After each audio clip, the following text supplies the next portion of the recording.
روحانی علاج، مریض کو ہوش آ جائے۔ اعوذ باللہ من الشیطان الرجیم لا تأخذه سنة ولا نوم۔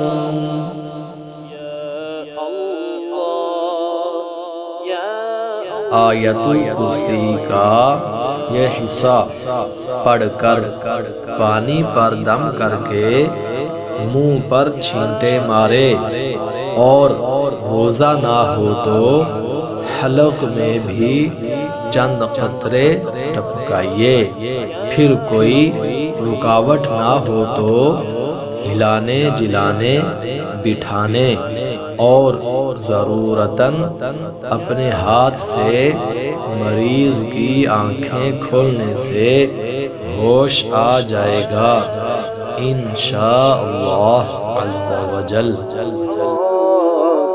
یا رحمن یا رحیم یا کریم